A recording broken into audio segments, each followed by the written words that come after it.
this isn't really an episode or anything, but it's we have Cody Gardner here from Park City, just outside of about 30 minutes outside of east of Salt Lake. Coach, how you doing?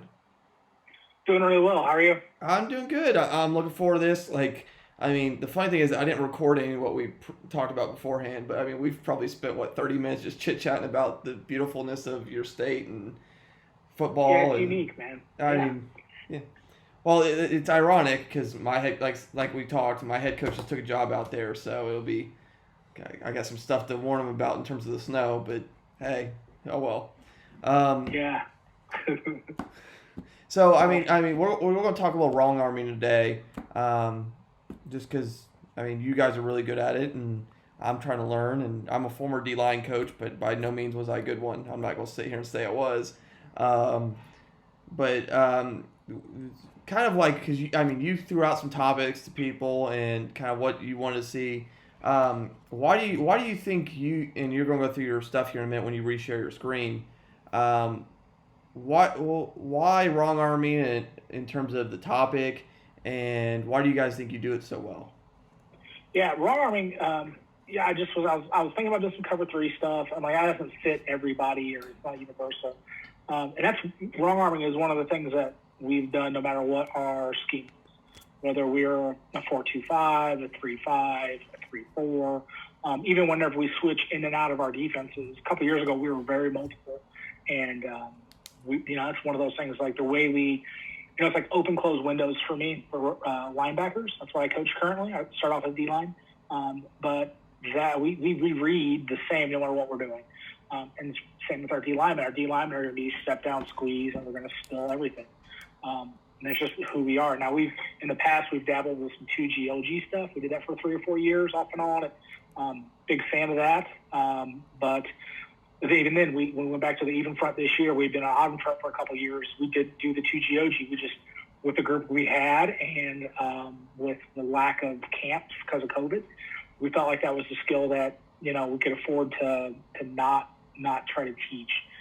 Same thing with our coverages. We taught coverages a little bit differently this year because we just didn't have the same time. We played way more man than I'd ever even thought of playing. I had the dudes that could play man. B, it was less teaching. I was really hyper paranoid about their level of teaching, like especially in our cover three that we've ran for a couple of years.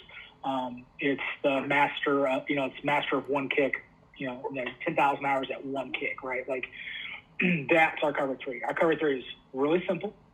There's not a lot to it. But if you want to stop 4 birds effectively and do all the things you need to do out of it, you have to practice a ton. And it was like, I just didn't know what our schedules would be like. I didn't know if we'd shorten our practices. Since we have the luxury of being 2 platoon, if we had had to have single platoon OD practice. So wrong arming, though, the reason I want to do wrong arming is I really think wrong arming is something that carries over to a lot of guys. Because, part of the reason why we do it and we're good at it is because we stress the hell out of it, right? Yeah. It is something that we spend a ton of time focusing on. It's prioritized at me to my D-line coach. I'm not a micromanager, probably to my own fault, but he knows that if like I told you earlier, if we have 5 minutes, 2 of those better be wrong arming. Yeah. That's just something we have to be able to do.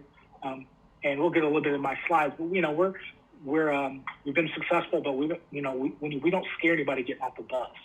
Yeah. We are not a big team, but we can run.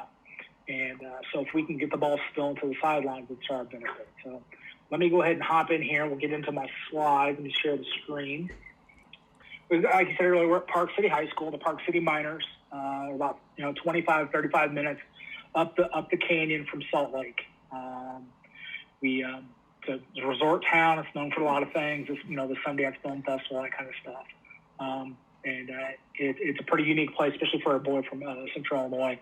Grew up around corn and soybeans. Yep. It's a pretty beautiful place to grow up. To be. I came here 5 years ago with Josh Montzingo. I sent him a DM on Coach Huey. I sent him my cell phone number. He had put a listing out there for coaches, and the words he used about what he was trying to build from a a character standpoint, right? All those kind of things, the what he was building, not the never once did he talk about winning championships or those kind of things. It was about, we do have a unique demographic of students. We are a reverse bell curve, socioeconomically. We have the highest of the highs and the lowest of the lows, and not a whole lot in the middle. And so bridging that gap within our program was a big deal for us. And so we feel like we've had to, not only put the kids in a good position to be successful on the field, but also like, can we make sure that the experience of playing high school football in Park City is the best for every single player? And I believe that because truthfully, I didn't know anything about Park City. I didn't know if we were any good or not. Didn't care about that. I heard it was a guy that was desperate and passionate about making the place he lived and his son was going to grow up better. And I was 100% down for it. So that's what drug my butt out to Utah. So here's my information, you guys. I'm going to overshare when it comes to stuff. I pretty much believe that anybody can be above average if their players are above average. I'm the same guy that went 1-9 in Missouri and went 13-1 a couple years ago. So I've gotten better as a coach in those times, but I don't know that I've made that big a swing. My players were better. We had a better record. So I'm willing to share all my X's and O's and even some of the philosophy stuff that I go with. So if you ever need anything from me, you can reach out to me there, those two locations. Okay, as a program, and within what I believe is too, is that we value speed and aggression over everything, right? Part of the reason we value speed and aggression is when you're small and fast, you better believe in it, right? Like it's a little bit like you got thin soup, that's your supper, right? So we are fast. We are as aggressive as we can be. So we have to get multiple defenders to the ball. We don't lead the state in solos by any and we don't, and I always joke around that we never do pursuit drill. We practice pursuit drill all day long in practice. There's only a couple ways to get off the field in the game or in practice for us. Overall defensively, if you're not running to the ball. And the second thing would be if you don't wrong arm. And that's how passionate we are about it. You can jump. I had guys jump off sides. We had a kid jump off sides last year. 4th and 6 on the 11 with the game on the line. I didn't yell at him. He was trying to get off hard, right? Had he missed a wrong arm, he would have never got back on the field again, right? So we have to spill it and kill it, right? It's who we are. The ball has to go sideways. Why be wrong, right? Well, this is just a little bit me. I think this is kind of how you have to play defense. Is we never want to give the offense what they want. They want to kick me out? No, right? You want to base block me? No, I'm going to crush your face. You're going to you're going to try and read me? I'm going to do this. Whatever you want, you're not allowed to have. You kind of, you got to be that way. A good ACT word for our kids, talk about being truculent every year. Like just don't give them what they want. Whatever they want, they can't have. And then wrong arming, I feel, allows us to stay physical and aggressive, physically and mentally. Okay, sometimes when you box, I played boxing, right? I hated felt like I was catching the guy or waiting for the guy to get to me. So we want to be really aggressive both with our bodies and with our minds. We want to squeeze the air out of those down blocks and get to those pullers. We want to attack. We want to go forward. And then the last thing is we are undersized and we're fast, right? So we're undersized, so boxing is just not an option, right? Or even midlining guys. Like I've had some big DNs other places where maybe we'd hit the midline of the guy and kind of play both. Here we just can't do it. So that's why we wrong on. We want to use what we have to our benefit. And so here's our guys, man. So this is the end of this season. You can see the COVID masks. This guy right in the middle, the coach, it's Jason Miller. That's our D-line coach. The best trait he has is that he's a human teddy bear. And I am not always nice, and it's who I am, right? I tell the kids all the time that I'm hard to please, right? Truly, I say there's no pleasing me. I can't be happy when it comes to coaching defense. So just there's always something, right? And then Jason has Skittles in his pocket, and he'll give them candy after I yell at him, right? Starburst, all kinds of stuff, right? But those dudes love him. They love him. You can see it in the picture. Those guys love that man, and they will do any and everything that he asks of them. And I couldn't ask for a better D-line coach. Like, I want to go back to the D-line someday, right? I've coached safeties, outside backers, inside backers. I started in D-line. I love those guys. I love the fight down in and down out. But I have no need to go down there. Jason is excellent. Here's our everyday drills, right? There's the three things we focus on, right? We focus on get off, hand placement, and wrong arming. And truthfully, I should have made a big, like a loop. I should have made this a circle and how they feed into each other, right? Because realistically, if you tell me what's your main priority, I would probably say hand placement. Okay. And so if we had that 5 minutes, right, we would do 2 minutes of getting your hands in the right places, 2 minutes of wrong arming, and 1 minute of get off. Okay. The hand placement for us, we want to be on the mid, we play half a man. So I want one hand on the middle of the guy, right? We talk about Vader, get right under his neck right here. And then one hand on the side. Yeah. And that's all we want to focus on. Realistically, like if you focus on doing that, just that, get your hands on that man and control his posture. Control his posture. Not just tagging off. No, that's it. Control his posture. Everything else fixes itself. Your get off will get better if you are only focused on getting your hands on that man as fast as possible, right? If you get a reach, it fixes itself. If you get a down block, it fixes itself, right? If you just think about getting your hands on him in the right spots, everything else starts to get into place for us, right? So hand placement, right? It fixes our get off and it helps us with wrong arming. And that's what those guys do every day. We have a couple goals. Right, so we talk about hand placement. So middle of the chest with one, edge with the other. Okay, when we get a down block, our target changes. So as that lineman's shoulders go down, that inside hand that usually be on the sternum now goes to the shoulder. Yeah. Okay, the outside hand, our gap hand, now is go to hip. Okay, we don't surf. You'll see clips on here. Maybe a guy surfs or two, and we'll talk about why he's doing it. And then we got to get that hand on that hip. Okay, and that was kind of the way, so that whenever now it allows for me to see down the line of scrimmage, because when I pull that other hand to the hip, now my vision is down the line of scrimmage. I can see pullers. No puller allows me to get my eyes back to the quarterback if I'm being read. But we want to get that hand there so we have the better vision so that we can play our wrong arms. And then also, if we're for reach blocks, same thing. Reach blocks happen. Now that outside hand hits on the inside ball of the shoulder, and we can fight through it. Yeah. Right? It's self-correcting. That's all we focus on. That's what I focus on when I have – we move with linebackers down to D-line all the time, whether, for scheme reasons. And I teach it exactly how I teach it to the D-line and how I talk with Jason. It's very simplistic, the via the neck thing for a 2-point stance. But that's all we worry about is getting our hands on and controlling posture. And you're going to see in the clips why that matters. And then you're also going to see the progression of what we're trying to do as far as like with the wrong arm. It's changed over time. All right, so one of the reasons why I would talk about this is because other coaches remark about our wrong arm. Okay, it's program wide. Okay, but there has to be like I've always loved wrong arming. It's always been an important part. But it comes something like a spark, or you need a guy that people know. This kid, but his ability to wrong arm elevated his status. Mm-hmm. So this is the kid right here. All right, okay. Guy Gaspari, number 9. He is a converted receiver / safety, 6'5" and 175 pounds. Okay. Did not have the speed and athleticism to play in those other spots.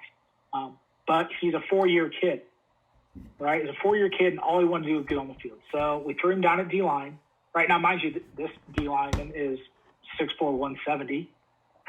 So we're not big guys. The nose guard at the time now, I think, is 5'8", 165. So he's a 150-pound linebacker. Our corners are bigger than these guys, right?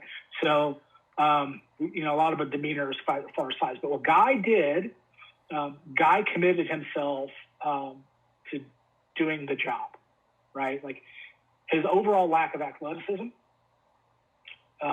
wasn't derailed by his determination to be on the field. So he knew if he did exactly what he was told, he'd find a way on the field.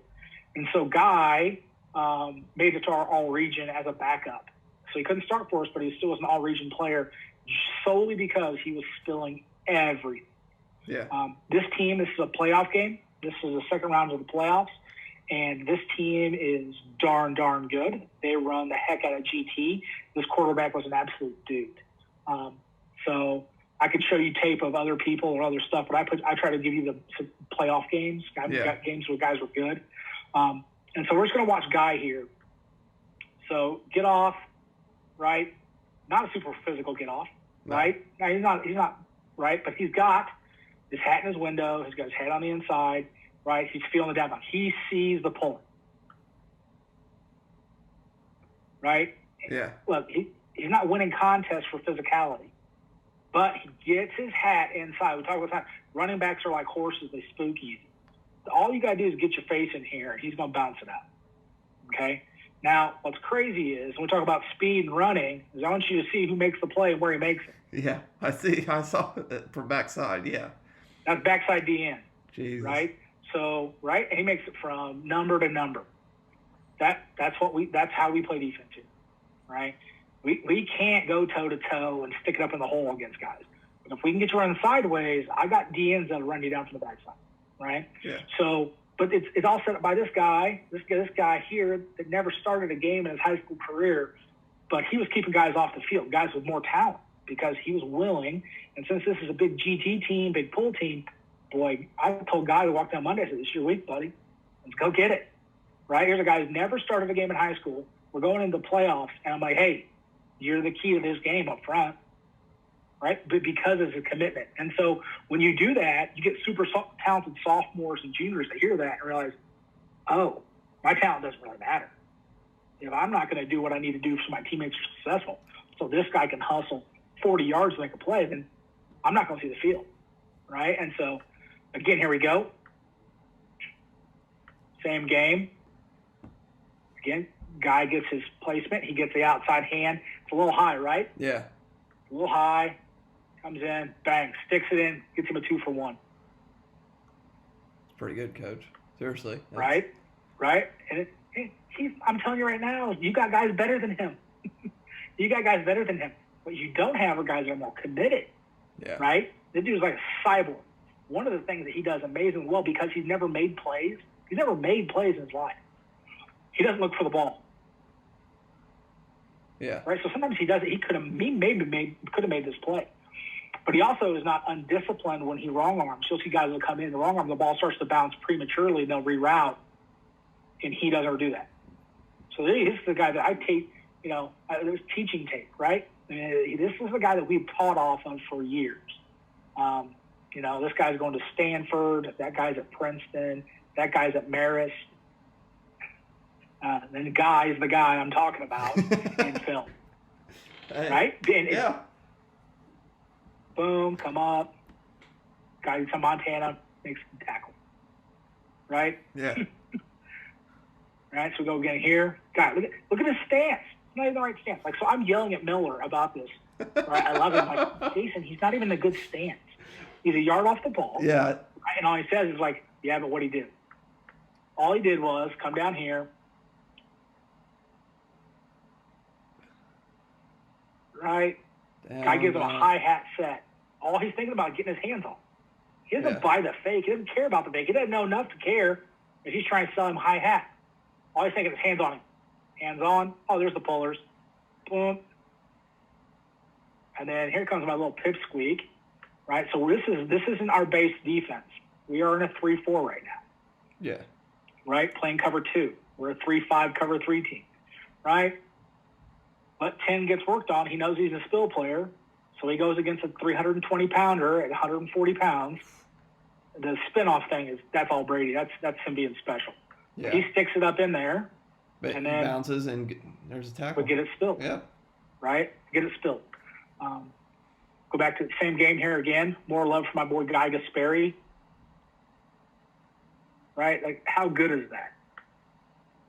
This is a backup. right? This is a guy that's been a career backup. Everything he's ever done. Hands on, sees the puller, and see how he attacks it? Yeah. Bang, gets another 2-for-1. Backers come flying in. We rally to the ball. Well, and to your point, Right. Coach, like to what you said at the beginning, you guys, I mean, obviously he's doing a fantastic job of what he does, but that's meaningless unless you have the pursuit you have right there as well. Yep. It gives him a chance, right? It gives us a chance. And then guys really, he's getting good results. There's things that, I would get picky about. We've evolved, right? We've evolved about some of our, our how we grade it, really. And then here's another good one here. So now this is the other guy. This is the other D end, 170 pounds. Now this would be like hands-wise. If you can see right there, Yeah. that left hand is on the cheek, right? Yeah. That is like the pinnacle of hands, right? At that point in time, like that is textbook. Weight's heavy inside. He's got his hands down the line. He sees it, right? And then he comes in here and just does a wonderful job of spilling it, right? Almost makes the play, and we got guys running to the ball, right? But that was like, if I was talking about hand placement for a down block, and I don't care what the down block is. If you get red or whatever, that is ideal, okay? For us, that offhand, that outside hand on the hip is everything we want, okay? And so that's where we were. Okay, this was the best. I put this in for fun. They went empty to run the quarterbacks. He was a booger, dude. Dude was so good, so good. Like you can watch the tape, you're like, oh, he's tough. So we give them a 4-man box. Okay, when they went empty, we would give them a 4-man box, right? Yeah. So there's like a 3-high look, right? We bump our backers out. Right? We bluff around it, have them bluff around like we're blitzing empty, and then. Sure enough, they come with GT like we think, or a pull. We get it spilled, and my backers are playing run. My stack backers that are bumped out into like 90 plus, right? Yeah. They're playing run the whole way. This dude is playing run the whole way. This dude is playing run the whole way. The whole call. We get what we want, but if it doesn't get spilled, we're in trouble. Yeah. Right? So we've evolved what our look for is. So we talked about our hand placement, right? We still want our hands in that way, right? But if you see my little clue up here, ribs, right? We're going to watch this kid. Now, this is the kid I was talking about that was losing playing time to God. Yeah. Okay? This kid right now was wildly talented, but we used to have to play him at nose because he was undisciplined. Okay. Right? Talented kid, not big size or whatever, but a really good high school football player. Just couldn't trust him. But as he started losing playing time to a guy, or he saw a person like Gasperi, this is the next year, buy in and see how valuable he was to his team and his teammates, and how much praise he caught from his coaches, he changed, right? So he gets a big degree of buy-in. So you're going to see this is our new way. See how there's no air? Yeah. That one before, the big kid had the bow to our arms, there's all that space. Yeah. We want to suck the air out of this, okay, for a couple of reasons. One, I got to get him off the path of this guy. Yeah. Okay? And what it does is it conceals us a little bit. Yeah, I see that. Yeah, it's so tight you can't really see it. Yeah. Yeah, you can't kick out what isn't available.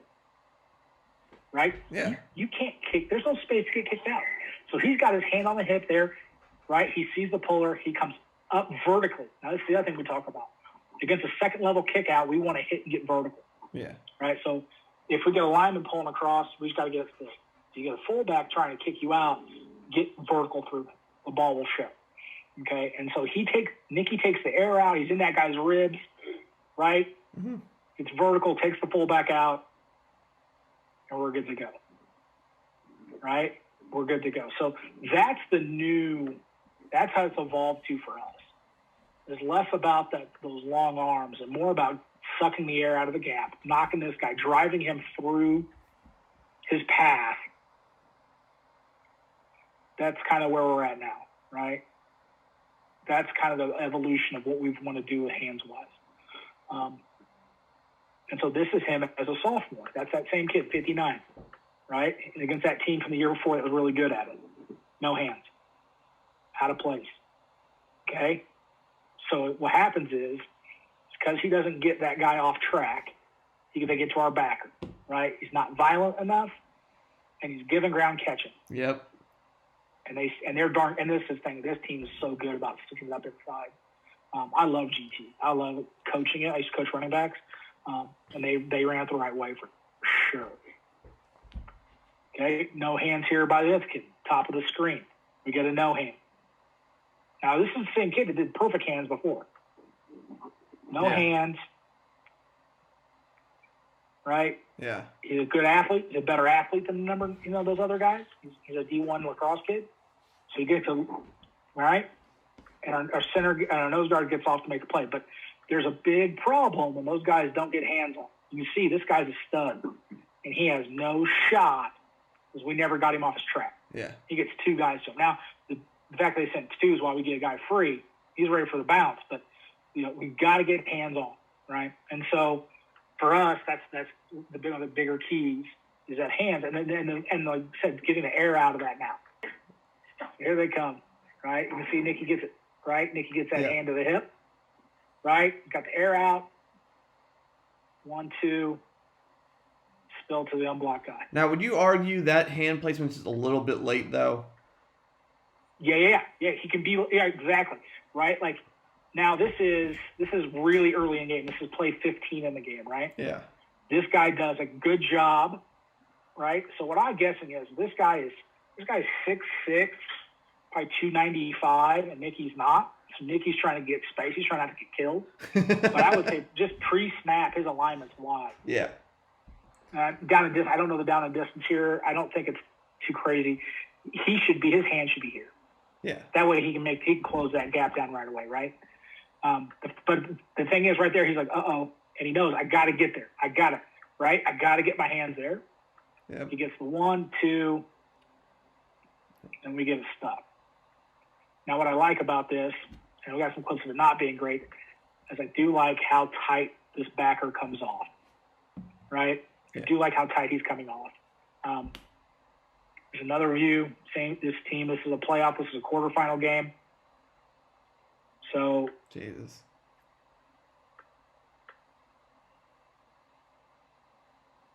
See how tight he is? Yep.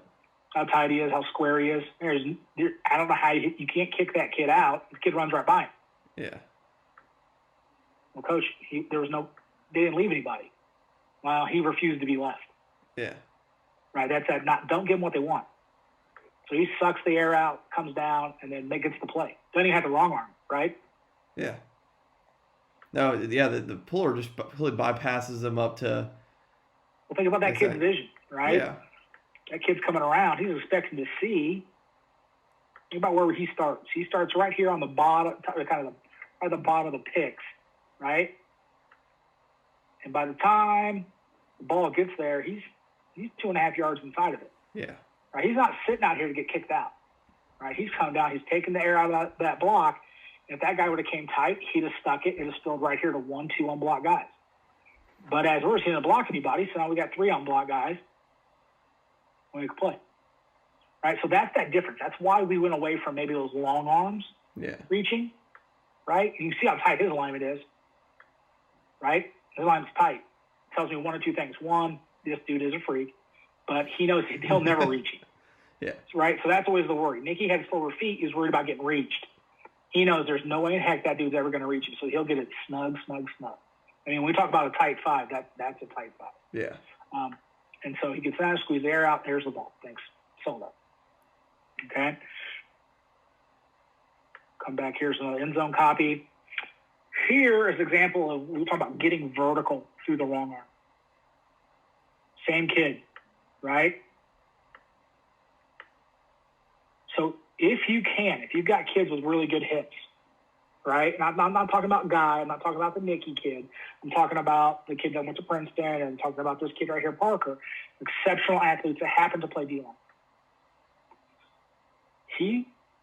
This is an awful first step, an awful get up. No hand placement, no get off, right? Yeah. But because he's awfully athletic and he knows what he has to do, because it's been rep, because he's done this in practice and got yelled at because he didn't recover. So he's flying down, He gets this guy, right, and knows I can turn it up on him. Yeah. So he turns it up and gets the second guy.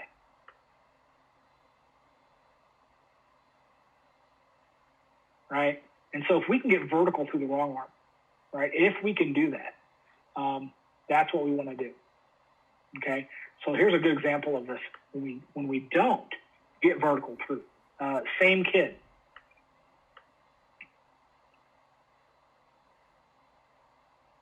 Second level, it's a second level guy looking to kick him out.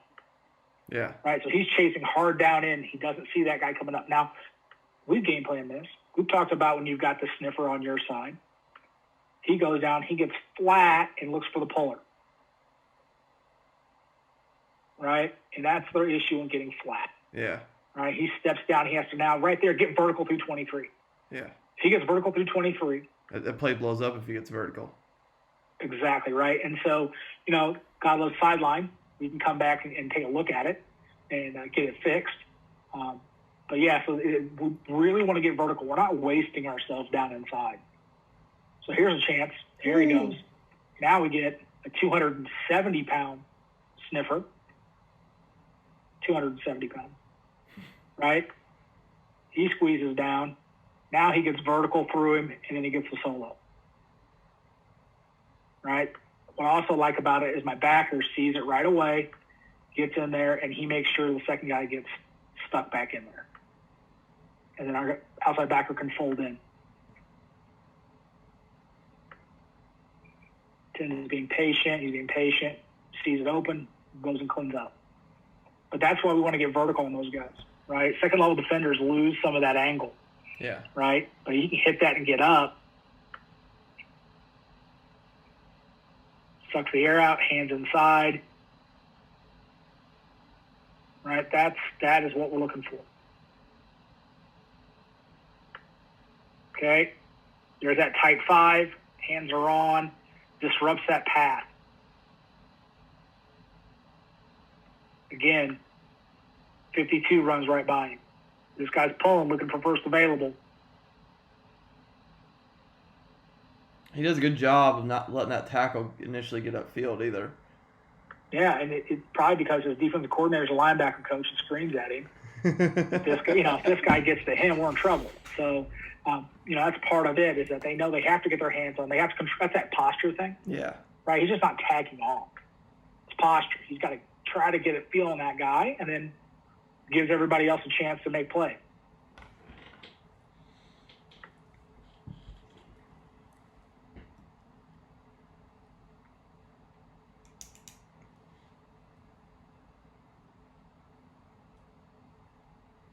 What do you think the discussion was? There's two things on this, right? Obviously, the wrong arm's great, but those DBs got talking to after this one because you can see how lazy they're being.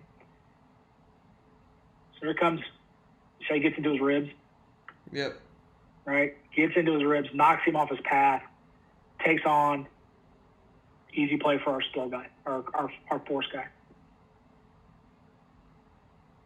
Right? Another backside DN making the play, but this guy and this guy and this guy and this guy are going to get talking to about, right? Go finish it up. This is late in the game. This is a pretty tight game. Here's an example of loose, right? So we talk about loose. We talk about sucking the air out of the gap, right? Getting to his ribs. That's not just a D-line thing, right? These guys are all spill players, right? So everything they do, they should spill. And so it's something I talk about with my backers as well, is taking the air out. So in this play, right, we do a good job. We get the first guy in there, and then we get sealed. Right? Don't get hurt about it. It's a pretty tight window. We hit that 23 and got vertical, gave us a chance to get back into the play. So that's that loose, that loose lineman, right? Where earlier, I think I showed it, where that other backer came off super tight off of it. And so, he's a still player too. He knows it. He goes wide, right? So as this comes through,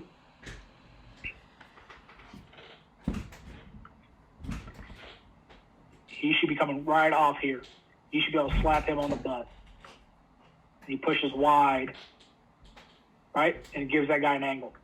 So the whole thing we're trying to do is take away those pullers angles. All right. Now here's an example of, right here, this kid's a pretty special kid. So bad hands. Right away, bad hands. Okay, he does an okay job wrong arming. All right, okay job.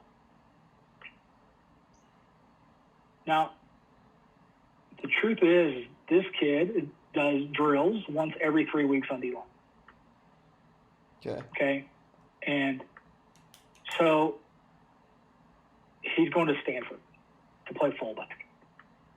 So he plays offensive guard. He played D-line and nose as a sophomore, so he's got some, he had some reps. Yeah. But this is what a casual commitment looks like to wrong arming to us. Because physically he has every tool in the world, right? He's 6'4", he's 265, he has a 34-inch vertical, right? Runs a 4, something like 4'8", something stupid, right? But he's not in the daily grind. He's not EDDing every day with those guys. He's not on Coach Miller grinding out his technique. Okay, now he's talented, right? He does get a good chunk of the guy. But that's the difference. Yeah. The difference is that he's not drilling it every day like the rest of those guys. So that it's, it really does come down to how your commitment is. And we talked about a little bit about sucking the air out in those second level spills as well. So here's ISO. Here's that 265, 270-pound kid in the backfield now. This is like fourth and a yard. Now, we've walked up not one, but two backers. So this is my Will backer. He's walked up. Yeah. Over here's my Sam backer. He's walked up. We're kind of in a 5 front. Okay. All right. Now, the thing is that this looks like it, but really his gap is still this gap. That's an outside backer. He has no business filling in the beat. Yeah. So he's actually going to work back out to his force jump. Right. Okay. It's a cheap install for us. Right. He can play force from there. He's going to look to cross face. But there's that technique. Right. You got a down block. Yep. There it is. I don't care if he's 5 tech, 3, it doesn't matter. There it is. Right? He's going right there. Boom. Was standing up in the hole. It's a 270-pound kid off his feet. Now, we get him with 2 guys. Yeah. You watch my mic right here goes in there, and he spills this thing too. Yeah, you get double spillers, and then you got a freak of a outside backer in there who's... Well, that's the thing. He's spill playing. Yeah. So he's spilling, so that's his path. Because he's spilling this outside of him. Okay. Right? In this defense, he is not looking to box anything. He's running flat down the line, looking just in case they run that way, and he had spilled it. But yeah, it's a pretty amazing play. Right? But that's the whole thing is like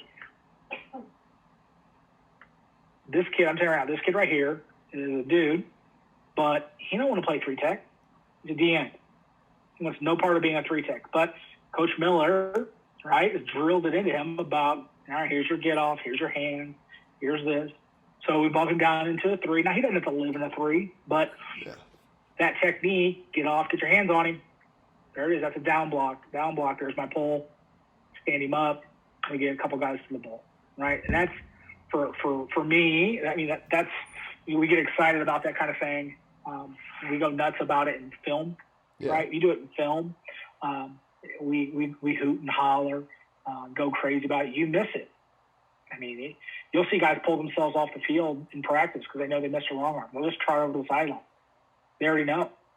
There's no air. There's no room for them not to spill. So, and it really, like I said, like prime example is I can show you pictures of, dudes, all state guys, right? But that is not Guy Gasperi. I mean,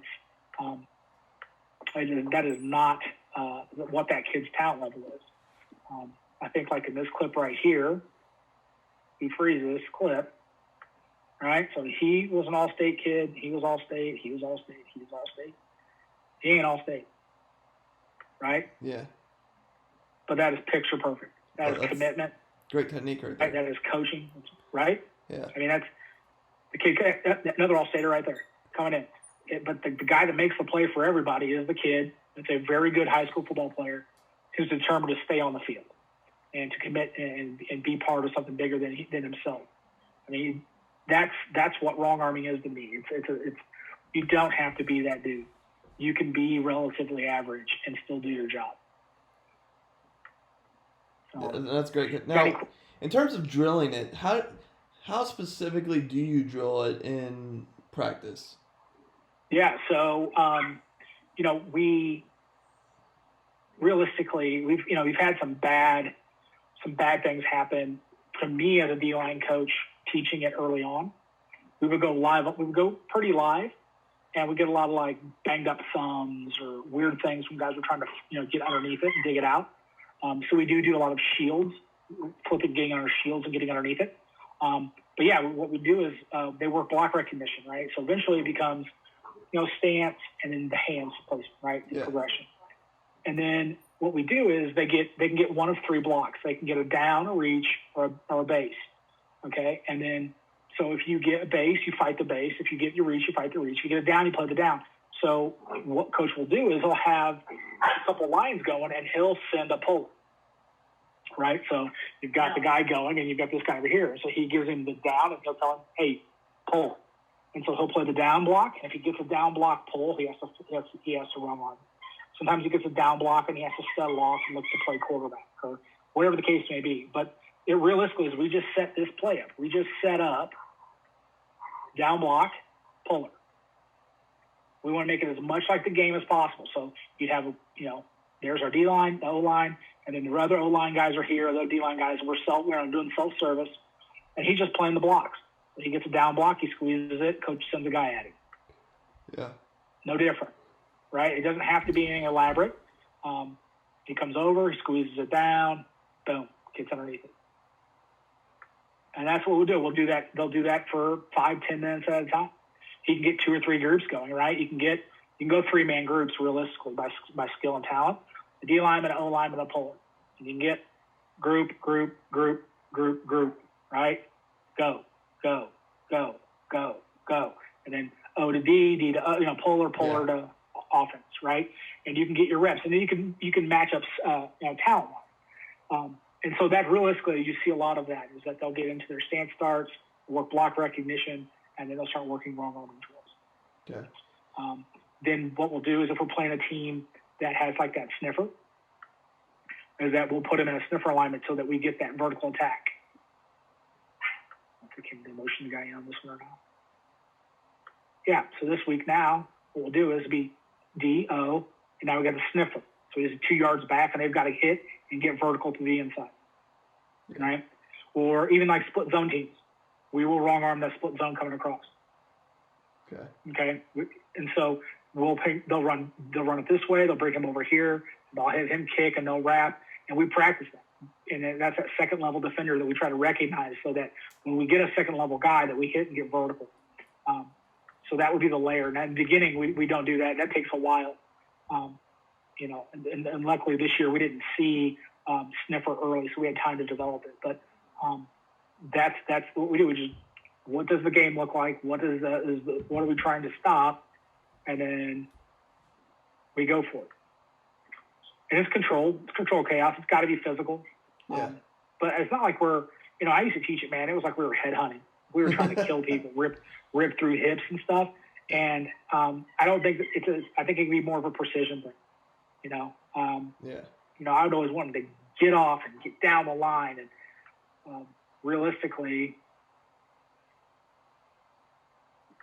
right? Like, if I were being hypercritical around this one, I'd be like, well, you think you're too wide in your stance, your hips are late, and you are on the wrong sideline of scrimmage. Yeah. But realistically, damn ball spilled for no gain. Right? So maybe the bravado of it is something that we don't, I don't need to be a big collision. I'd rather it get done and get that vertical piece. I think that's the difference. Is that whenever you're trying to get vertical through pullers, you just can't be as violent. Yeah. And so, and I think that as we've gotten better at it and coached it and got more film and worked together as a D-line coach and defensive coordinator, I think it's changed, it's evolved to what we're looking to do. But yeah, before I would have been freaked out about this guy. Like this would have, 5 years ago, this would have bothered me because he had no vision, right? Initially, would have bothered me to no end. And don't think that he learned this from him. Yeah. Right? He's seen him like, he mugs it so tight they can't get to him. Yeah. We watch film, we talk about it. I mean, there's a reason why this guy got good at it after he lost playing time to Guy. Well, there's also a reason why this kid who's a better athlete started doing it like him and getting even more successful. Because he's like, if Nicky can do it that way, then maybe I need to do it that way. They see the drills, they hear the praise, and it evolves. What caught, like, because you mentioned you kind of switched to that squeezing the air out of it. What caused you to move to that, or like where did you steal that from? It was overcorrection. Okay. Right. So, because if you don't, I don't want it to be this. And I love this kid. I don't want it to be that. And the way to fix that is to almost overcorrect. Yeah. Right? Like this is, if you're special, you can get away with doing this. Or if the teams you're playing are relatively your same size. But, I mean, you've seen the size of these lines. These guys are goons, dude. Utah grows them big, man. And so the overcorrection is no, you got to suck the air out of this. You got to suck the air out of this. Yeah. Right? Right? And so, and then what happened was as the kids started doing it, we realized that our pullers couldn't find them. I mean, it's a little bit of our guys, because we pull and trap and run power. We run power right at people all day long as our offense. So we go against tight end, 2-back power every day. And we go good on good. I think some of this is an evolution. That is an evolution of, I don't want of course, our left guard is going to Stanford to play fullback. Boy, you better be ready to get kicked out, right? Our fullback is 210 pounds, right? Like, it's preservation, right? He's found a way, right? Get in tight, get it spilled, don't expose myself, right?